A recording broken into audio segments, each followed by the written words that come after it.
Hasil Pilkada 2024 di beberapa daerah menyatakan bahwa anak muda dapat mengalahkan sosok petahana. Daerah tersebut diantaranya seperti Sumatera Utara, Cilegon, dan juga Kediri. Lalu siapa saja sosok anak muda tersebut dan bagaimana kira-kira analisa peta politiknya? Kita bahas malam hari ini bersama Burhanuddin Muhtadi, Direktur Eksekutif Indikator Politik. Mas Burhan, selamat malam, apa kabar? Malam Ayu. Baik, Mas Burhan, kita membicarakan terlebih dahulu salah satu daerah yang paling panas, kalau dari debatnya juga sudah sangat panas kemarin ya, Sumatera Utara. Bobi Afif Nasution mengalahkan calon petahana Edi Rahmayadi. Kira-kira menurut Anda analisanya kenapa Bobi unggulnya bisa sampai setelak itu? Sebenarnya faktor usia tidak menjadi determinan faktor yang menentukan mengapa calon menang atau kalah. Karena buktinya kalau betul bahwa anak muda itu menjadi penentu utama kemenangan, seharusnya semua calon yang berusia muda itu kan unggul, Ayu. Tapi Hmm, faktanya kan hanya beberapa eh, calon yang berasal dari generasi muda yang unggul. Di beberapa tempat yang lain, calon kepala daerah muda kalah. Contohnya oke. adalah Valdo Maldini Ya, misalnya, ya. atau Andika Hazrumi misalnya. Mhm, mhm. Ini artinya faktor muda saja tidak cukup untuk menjelaskan mengapa menang. Hmm. Ada yang menang seperti kasus Bobi di Sumatera Utara atau kasus Dito di Kabupaten Kediri, tetapi banyak juga calon kepala daerah muda yang kalah. Jadi artinya bukan faktor usia yang menentukan, tapi yang menentukan adalah faktor kedikenalan dan kedisukaan. Itu. Oke, jadi kalau anak muda tidak cukup atau faktor usia bukanlah faktor penentu, jadi sebenarnya untuk anak-anak muda yang menang ini faktor penentunya apa? Apakah karena mereka ada silsilah keluarga dengan ikon politik kenamaan Indonesia atau seperti apa, Mas Burhan sebenarnya? Lagi-lagi itu juga bukan penentu utama, Oke. karena banyak calon dinasti yang kalah juga. Jadi saya studi tentang voting behavior sejak lama. Jadi variabel yang tadi Ayu sebut itu bukan variabel penentu, karena kalau variabel penentu seharusnya semua calon yang punya asosiasi dengan dinasti politik menang mudah. Tapi faktanya kan banyak yang kalah. Contohnya Airin misalnya, Ya. kalah juga setelah sekian dekade Banten dikuasai oleh dinasti Atut. Oke. Nah, lagi-lagi penjelasannya itu sangat kasuistik. Misalnya untuk kasus di Sumatera Utara, Bobi diuntungkan karena lawannya, yaitu Edi Ramayani, itu tingkat approval ratingnya rendah. Jadi Edi Ramayani kan gubernur periode sebelumnya, tetapi yang menginginkan kembali Edi sebagai gubernur itu hanya kisaran 40%. Dan ini menguntungkan Bobi karena Bobi meskipun dia juga petahana tetapi di konteks Medan. Oke. Baik, Mas Burhan. Oke, ya pemirsa, kami mengalami gangguan komunikasi dengan Mas Burhan. Kita akan kembali lagi dan informasi terkini lainnya akan kami hadirkan sesaat lagi. Tetaplah bersama Pilihan Indonesia.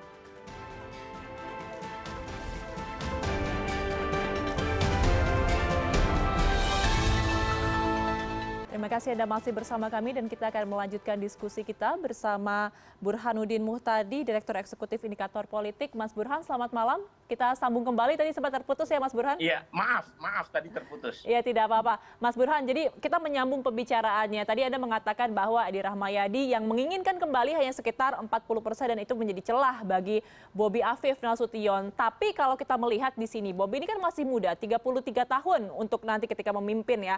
Kan butuh logistik yang banyak untuk menjadi seorang gubernur. Jadi untuk kemenangannya ini dari analisa Anda, lebih berpengaruh mana masyarakat yang tidak menginginkan kembali Edi Rahmayadi atau status Bobi sebagai menantu dari Presiden Joko Widodo juga sebenarnya pengaruhnya sangat besar.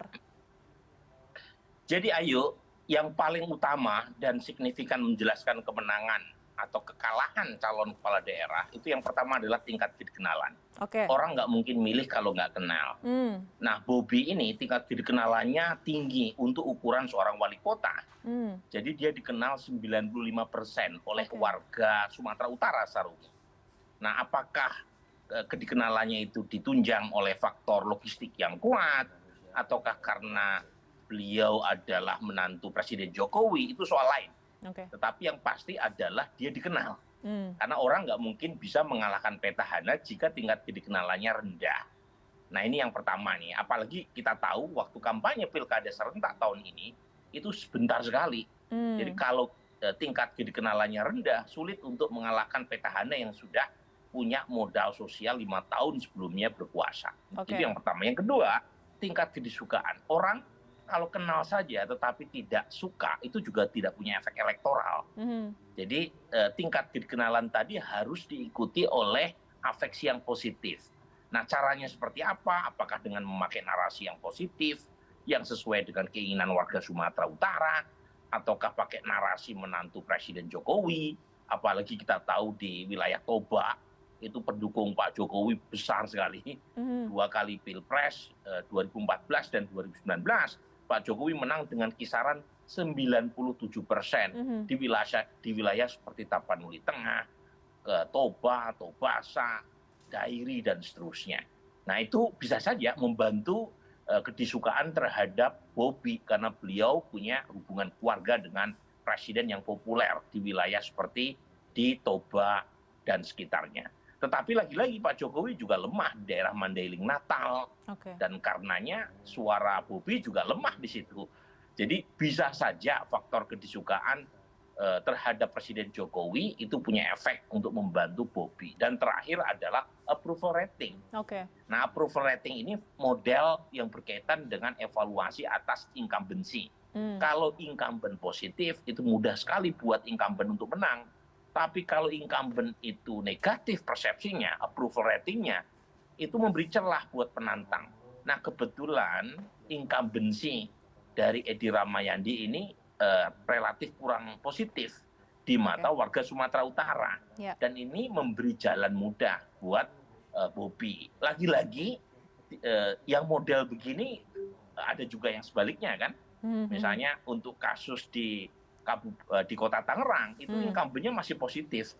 Makanya Valdo Maldini yang relatif muda dan kita punya harapan yang tinggi terhadap Valdo itu ternyata ya sulit untuk mengalahkan petahana kalau petahananya punya approval rating yang bagus. Jadi tiap wilayah beda-beda kasuistik, tetapi lagi-lagi 3 variabel utama tadi yang menjelaskan mengapa calon kepala daerah bisa menang atau kalah. Kalau setiap wilayah dinamikanya juga berbeda, mungkin sekarang kita bisa beralih Mas Burhan ke Cilegon dan juga Kediri ya. Kembali ada anak muda mengalahkan petahana, tapi lagi-lagi kali ini bukan anak muda biasa. Karena kalau yang di Cilegon tadi sempat disebutkan juga bahwa yang menang adalah anak dari PLT Ketua Umum P3 Mardiono, ada Fajar Hadi Prabowo. Kemudian kalau misalkan di Kediri ada anak dari Pramono Anung, ada Hanindito Himawan. Nah kalau Anda melihat di 2 daerah ini analisanya seperti apa Mas Burhan? Iya, terutama untuk Kediri dulu ya, karena bapak anak menang pilkada.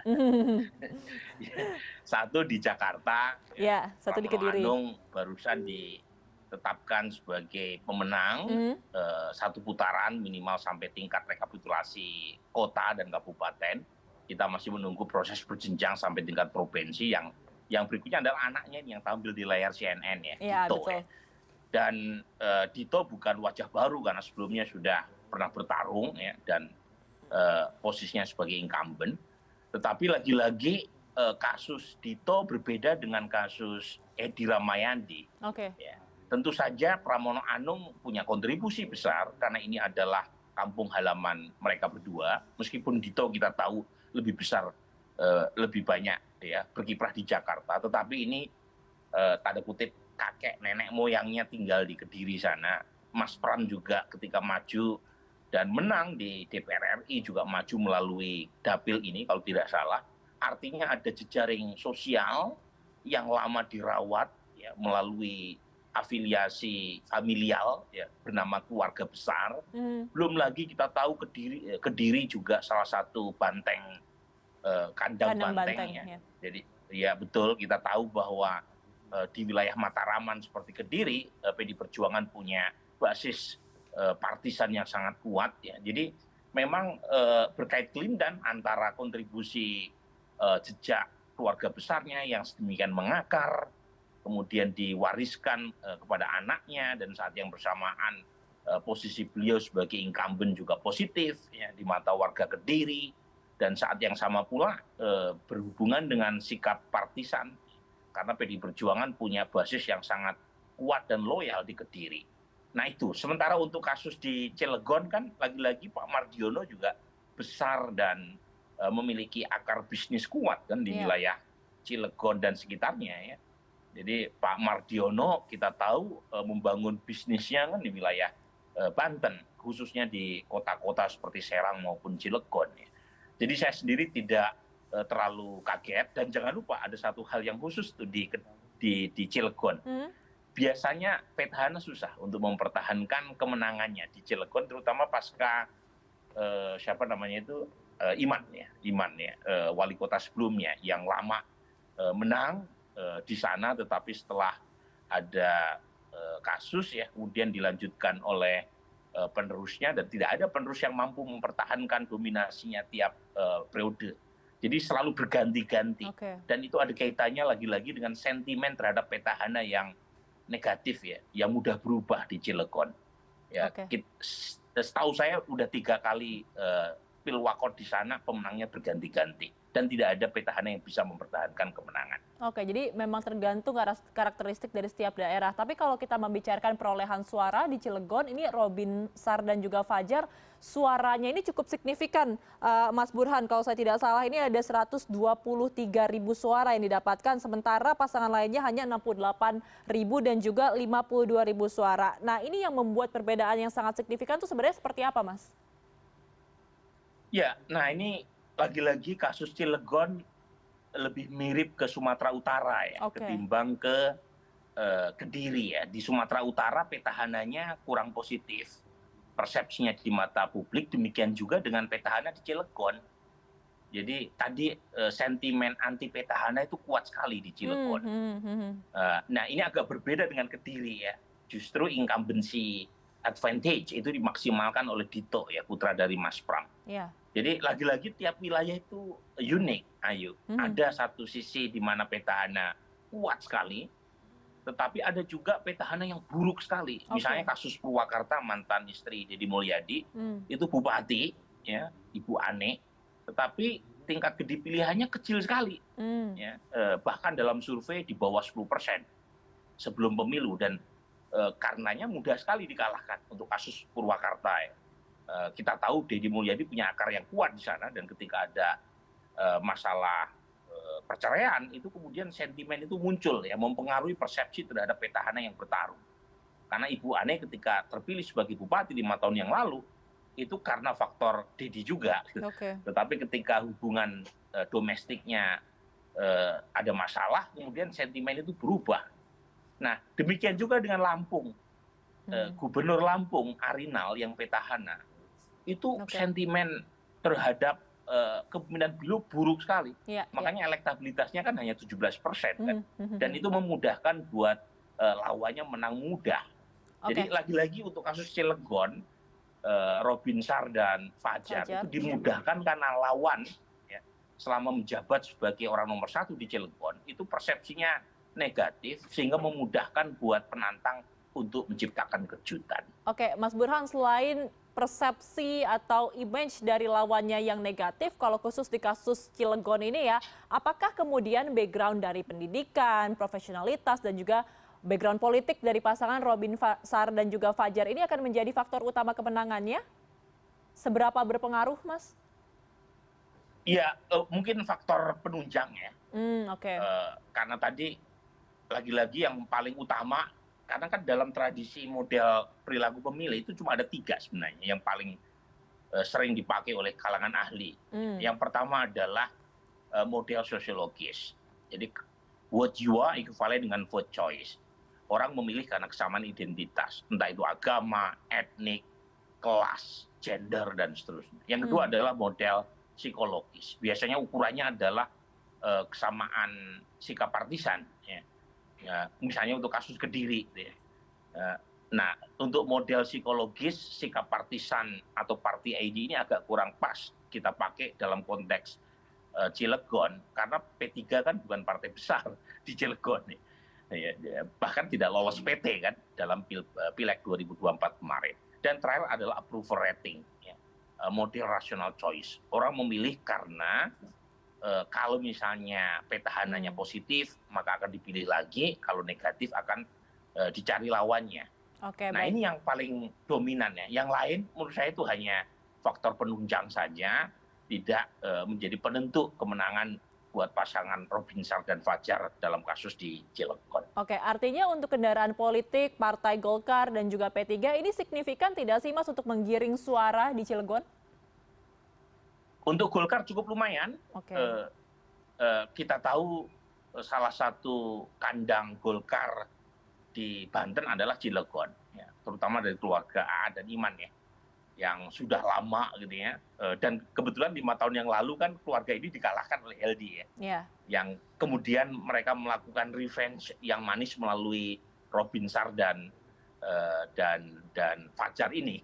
Jadi ada kayak semacam koalisi ya antara local dynasty yang sebelumnya sangat kuat sekali, Pak Aat ya, sama Pak Iman, dengan dinasti P3. Nah, karena sebelumnya keluarga ini kan sangat kuat pengaruhnya di Golkar. Kemudian mereka berkoalisi dengan P3 yang mungkin dari sisi tertentu membantu dari sisi logistik ya. Putra dari Pak Mardiono yang kita tahu punya jaringan bisnis cukup kuat di Banten. Jadi variabel-variabel ini membantu untuk menjelaskan mengapa popularitas keduanya bisa naik secara kencang ya. Saat yang sama membantu untuk mengalahkan petahana. Karena umumnya petahana itu nggak mudah dikalahkan. Ya, karena kita tahu mereka sudah punya modal sebagai penguasa 5 tahun sebelumnya, punya akses terhadap sumber daya dan patronase, APBD dan seterusnya. Nah, jadi perlu memang modal yang cukup kuat untuk bisa mengalahkan petahana. Dan itu dimungkinkan karena tadi gabungan atau koalisi antara Golkar dan P3 yang kita tahu punya akar yang kuat di kota Cilegon dan sebelumnya pernah dikalahkan oleh Heldi dalam pilkada di Cilegon 5 tahun yang lalu. Oke, Mas Burhan, seperti Anda katakan tadi, karakteristik tiap daerah ini harus dipelajari karena sangat berbeda-beda, sangat dinamis begitu, dan juga banyak faktor membuat anak muda bisa menang di Pilkada 2024. Tapi katakanlah Mas Burhan, kalau misalkan ada anak muda yang memang ingin terjun begitu ke dunia politik praktis, katakanlah di Pilkada 2029, tetapi tidak mempunyai modal politik atau tidak tergabung dalam dinasti politik, itu sebenarnya peluangnya seperti apa sih Mas Burhan? Ya berat. Tapi kemungkinannya ada tidak, Mas? Iya, jadi begini. Tadi saya sebut di bagian awal, Ayu. Orang memilih bukan karena faktor usia. Meskipun generasi muda kita mencapai 56%, tetapi banyak anak muda yang tidak memilih calon kepala daerah yang berusia muda gitu. Ini berbeda dengan kasus Thailand ya. Ada partai anak muda namanya Moving Forward. Itu bisa menang dalam pemilu di Thailand karena mereka memakai sentimen anak muda dengan isu atau narasi yang kena dengan interest atau kepentingan anak muda.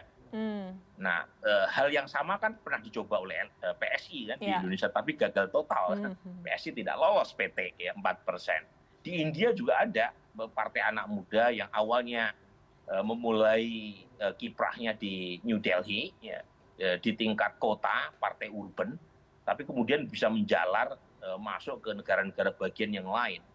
Karena tadi ada sentimen anak muda yang berhasil dikapitalisasi oleh partai seperti Moving Forward di Thailand atau di India. Tetapi dalam kasus di Indonesia itu belum. Ya, studi dari Mas Saiful sudah membuktikan anak muda itu tidak bisa jualan kemudahan untuk bisa terpilih. Lagi-lagi kalau misalnya anak muda tadi populer, kemudian disukai, ya otomatis dipilih. Ya. Jadi 3D aja rumusnya itu. Dikenal, disuka, dipilih. Nah masalahnya tidak semua calon kepala daerah anak muda itu punya kualifikasi 3D ini. Jadi banyak sekali anak muda yang modal nekat. Nah sekarang kita tahu untuk bisa dikenal kan membutuhkan logistik yang kuat. Karena harus pasang spanduk, pasang baliho, buat penetrasi di sosial media. mau tidak mau harus memiliki ongkos politik Hmm. supaya kedikenalannya itu meningkat. Nah, kalau misalnya tidak punya modal kedikenalan yang memadai, kemudian sentimennya juga negatif, dalam pengertian afeksinya negatif, dikenal tetapi dari aspek negatifnya itu juga tidak bisa diterjemahkan dalam bentuk kedipilihan. Baik. Jadi buat anak muda 5 tahun ke depan, dari Ya. sekarang mereka harus punya modal sosial, modal elektoral, Baik. sehingga ketika maju di 2029, itu mereka tinggal memanen hasilnya. Modal sosial, modal elektoral, dan juga modal logistik juga perlu ya, penting ya Mas Burhan untuk bisa maju di 2029. Terima kasih atas informasinya dan juga perbincangannya malam hari ini. Ada Direktur Eksekutif Indikator Politik, Mas Burhanuddin Muhtadi. Selamat malam Mas, sehat selalu. Malam, ayo. Informasi terkini lainnya akan kami hadirkan sesaat lagi. Tetaplah bersama Pilihan Indonesia.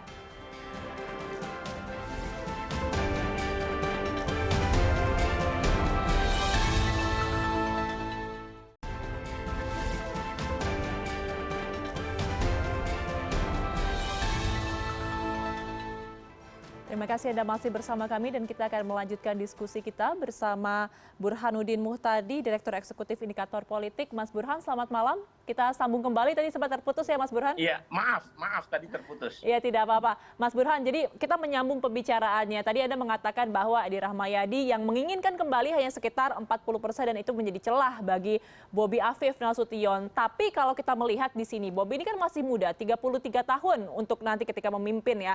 Kan butuh logistik yang banyak untuk menjadi seorang gubernur. Jadi untuk kemenangannya ini dari analisa Anda, lebih berpengaruh mana masyarakat yang tidak menginginkan kembali Edi Rahmayadi atau status Bobi sebagai menantu dari Presiden Joko Widodo juga sebenarnya pengaruhnya sangat besar? Jadi ayo, yang paling utama dan signifikan menjelaskan kemenangan atau kekalahan calon kepala daerah, itu yang pertama adalah tingkat kedikenalan. Oke. Orang nggak mungkin milih kalau nggak kenal. Nah, Bobi ini tingkat kedikenalannya tinggi untuk ukuran seorang wali kota.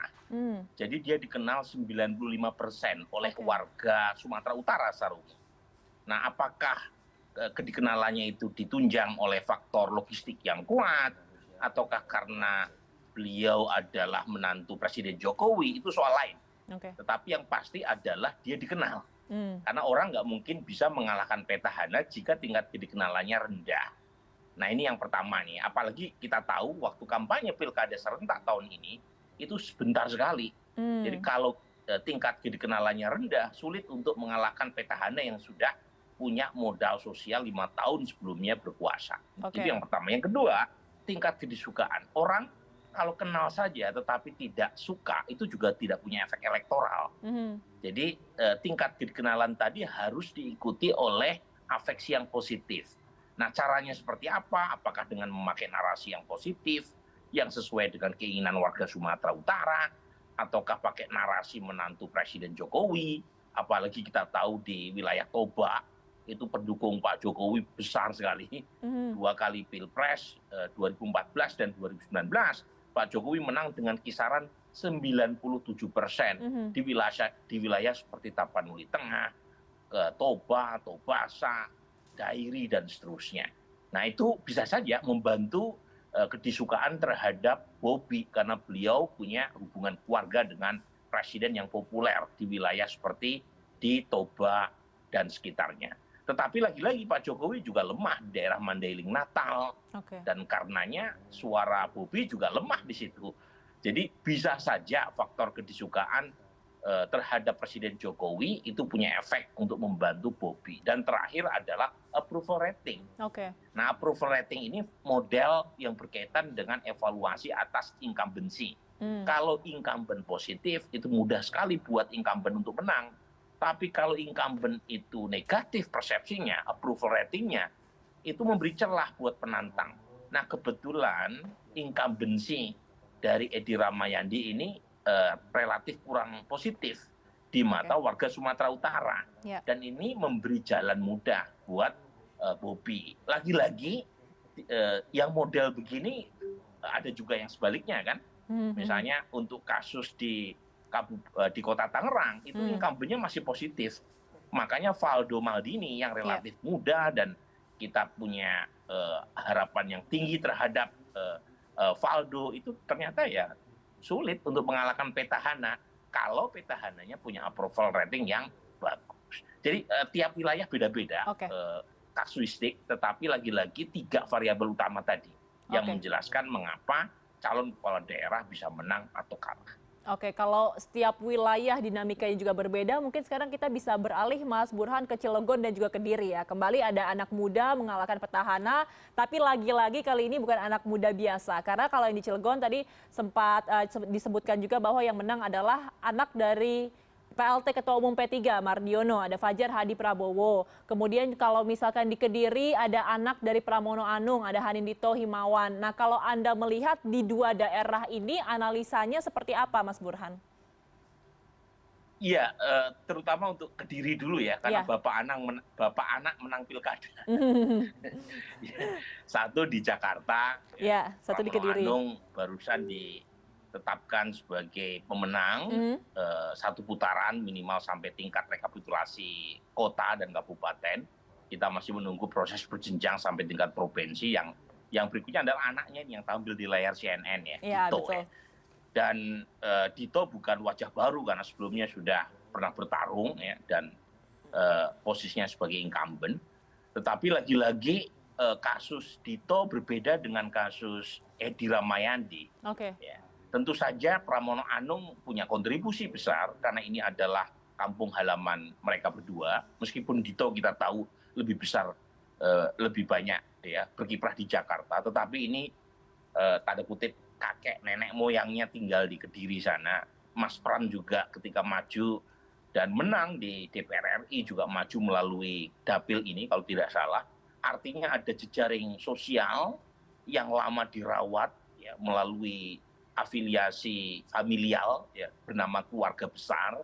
Belum lagi kita tahu Kediri juga salah satu banteng kandang banteng ya. Jadi ya betul, kita tahu bahwa di wilayah Mataraman seperti Kediri, PD Perjuangan punya basis partisan yang sangat kuat ya. Jadi memang berkait kelindan antara kontribusi jejak keluarga besarnya yang sedemikian mengakar, kemudian diwariskan kepada anaknya, dan saat yang bersamaan posisi beliau sebagai incumbent juga positif ya, di mata warga Kediri, dan saat yang sama pula berhubungan dengan sikap partisan karena PD Perjuangan punya basis yang sangat kuat dan loyal di Kediri.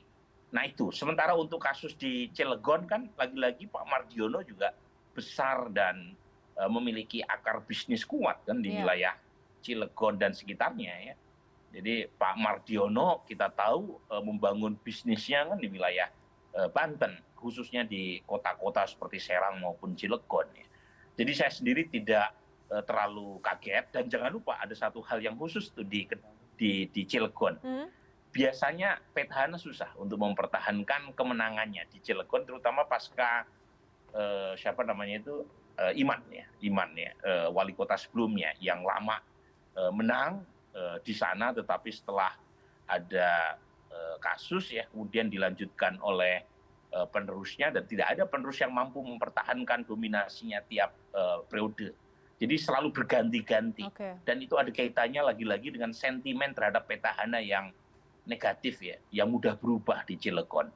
Ya, setahu saya udah 3 kali pilwakot di sana pemenangnya berganti-ganti, dan tidak ada petahana yang bisa mempertahankan kemenangan. Oke, jadi memang tergantung karakteristik dari setiap daerah. Tapi kalau kita membicarakan perolehan suara di Cilegon, ini Robin Sar dan juga Fajar, suaranya ini cukup signifikan, Mas Burhan. Kalau saya tidak salah, ini ada 123.000 suara yang didapatkan, sementara pasangan lainnya hanya 68.000 dan juga 52.000 suara. Nah, ini yang membuat perbedaan yang sangat signifikan itu sebenarnya seperti apa, Mas? Ya, nah ini lagi-lagi kasus Cilegon lebih mirip ke Sumatera Utara ya, ketimbang ke Kediri ya. Di Sumatera Utara petahananya kurang positif persepsinya di mata publik, demikian juga dengan petahana di Cilegon. Jadi tadi sentimen anti petahana itu kuat sekali di Cilegon. Nah ini agak berbeda dengan Kediri ya. Justru incumbency advantage itu dimaksimalkan oleh Dito ya, putra dari Mas Pram. Jadi lagi-lagi tiap wilayah itu unik, Ayu. Ada satu sisi di mana petahana kuat sekali, tetapi ada juga petahana yang buruk sekali. Misalnya kasus Purwakarta, mantan istri Deddy Mulyadi, itu bupati, ya, Ibu Ane, tetapi tingkat gede pilihannya kecil sekali, ya, bahkan dalam survei di bawah 10% sebelum pemilu, dan karenanya mudah sekali dikalahkan untuk kasus Purwakarta. Ya. Kita tahu Deddy Mulyadi punya akar yang kuat di sana, dan ketika ada masalah perceraian itu kemudian sentimen itu muncul, ya, mempengaruhi persepsi terhadap petahana yang bertarung. Karena Ibu Ane ketika terpilih sebagai bupati 5 tahun yang lalu itu karena faktor Deddy juga. Tetapi ketika hubungan domestiknya ada masalah, kemudian sentimen itu berubah. Nah, demikian juga dengan Lampung. Gubernur Lampung Arinal yang petahana itu sentimen terhadap kepemimpinan beliau buruk sekali. Makanya elektabilitasnya kan hanya 17%, kan?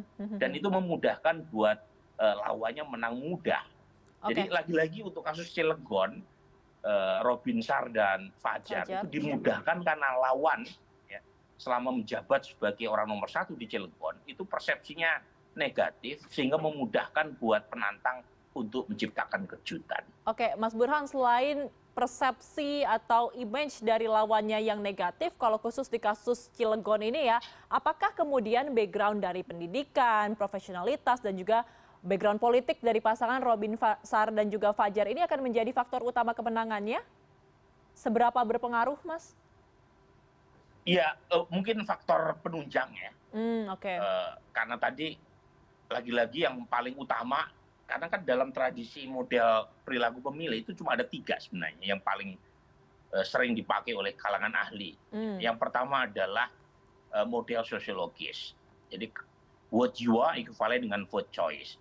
Orang memilih karena kesamaan identitas, entah itu agama, etnik, kelas, gender, dan seterusnya. Yang kedua adalah model psikologis. Biasanya ukurannya adalah kesamaan sikap partisan. Ya, misalnya untuk kasus Kediri. Ya. Nah, untuk model psikologis, sikap partisan atau party ID ini agak kurang pas kita pakai dalam konteks Cilegon, karena P3 kan bukan partai besar di Cilegon. Ya, bahkan tidak lolos PT kan dalam Pileg 2024 kemarin. Dan terakhir adalah approval rating, ya. Model rational choice. Orang memilih karena kalau misalnya petahananya positif, maka akan dipilih lagi. Kalau negatif akan dicari lawannya. Nah, ini yang paling dominan ya. Yang lain menurut saya itu hanya faktor penunjang saja, tidak menjadi penentu kemenangan buat pasangan Robin Sar dan Fajar dalam kasus di Cilegon. Artinya untuk kendaraan politik Partai Golkar dan juga P3 ini signifikan tidak sih, Mas, untuk menggiring suara di Cilegon? Untuk Golkar cukup lumayan. Kita tahu salah satu kandang Golkar di Banten adalah Cilegon, ya, terutama dari keluarga A dan Iman ya, yang sudah lama gitu ya. Dan kebetulan 5 tahun yang lalu kan keluarga ini dikalahkan oleh Heldi ya, yang kemudian mereka melakukan revenge yang manis melalui Robin Sar dan Fajar ini. Jadi ada kayak semacam koalisi ya antara local dynasty yang sebelumnya sangat kuat sekali, Pak Aat sama Pak Iman, dengan dinasti P3 kan. Nah, karena sebelumnya keluarga ini kan sangat kuat pengaruhnya di Golkar. Kemudian mereka berkoalisi dengan P3 yang mungkin dari sisi tertentu membantu dari sisi logistik ya. Putra dari Pak Mardiono yang kita tahu punya jaringan bisnis cukup kuat di Banten. Jadi variabel-variabel ini membantu untuk menjelaskan mengapa popularitas keduanya bisa naik secara kencang, ya, saat yang sama membantu untuk mengalahkan petahana.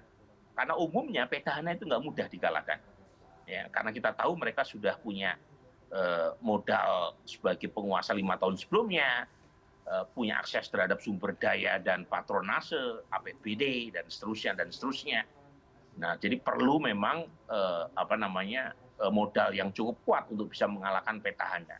Dan itu dimungkinkan karena tadi gabungan atau koalisi antara Golkar dan P3 yang kita tahu punya akar yang kuat di kota Cilegon dan sebelumnya pernah dikalahkan oleh Heldi dalam pilkada di Cilegon 5 tahun yang lalu. Oke, Mas Burhan, seperti Anda katakan tadi, karakteristik tiap daerah ini harus dipelajari karena sangat berbeda-beda, sangat dinamis begitu, dan juga banyak faktor membuat anak muda bisa menang di Pilkada 2024. Tapi katakanlah Mas Burhan, kalau misalkan ada anak muda yang memang ingin terjun begitu ke dunia politik praktis, katakanlah di Pilkada 2029, tetapi tidak mempunyai modal politik atau tidak tergabung dalam dinasti politik, itu sebenarnya peluangnya seperti apa sih Mas Burhan? Ya berat. Jadi Tapi kemungkinannya ada tidak, Mas? Ya, jadi begini, tadi saya sebut di bagian awal, Ayu, orang memilih bukan karena faktor usia. Oke. Meskipun generasi muda kita mencapai 56%, tetapi banyak anak muda yang tidak memilih calon kepala daerah yang berusia muda gitu. Ini berbeda dengan kasus Thailand ya. Ada partai anak muda namanya Moving Forward, itu bisa menang dalam pemilu di Thailand karena mereka memakai sentimen anak muda dengan isu atau narasi yang kena dengan interest atau kepentingan anak muda. Nah, hal yang sama kan pernah dicoba oleh PSI kan di Indonesia, tapi gagal total. PSI tidak lolos PT ya 4%. Di India juga ada partai anak muda yang awalnya memulai kiprahnya di New Delhi ya, di tingkat kota, partai urban, tapi kemudian bisa menjalar masuk ke negara-negara bagian yang lain. Karena tadi ada sentimen anak muda yang berhasil dikapitalisasi oleh partai seperti Moving Forward di Thailand atau di India. Tetapi dalam kasus di Indonesia itu belum. Ya, studi dari Mas Saiful sudah membuktikan anak muda itu tidak bisa jualan kemudahan untuk bisa terpilih. Lagi-lagi kalau misalnya anak muda tadi populer, kemudian disukai, ya otomatis dipilih. Ya. Jadi 3D aja rumusnya itu. Dikenal, disuka, dipilih. Nah masalahnya tidak semua calon kepala daerah anak muda itu punya kualifikasi 3D ini. Jadi banyak sekali anak muda yang modal nekat. Nah karena kita tahu untuk bisa dikenal kan membutuhkan logistik yang kuat. Karena harus pasang spanduk, pasang baliho, kuat penetrasi di sosial media, mau tidak mau harus memiliki ongkos politik supaya kedikenalannya itu meningkat. Nah kalau misalnya tidak punya modal kedikenalan yang memadai, kemudian sentimennya juga negatif, dalam pengertian afeksinya negatif, dikenal tetapi dari aspek negatifnya itu juga tidak bisa diterjemahkan dalam bentuk kedipilihan.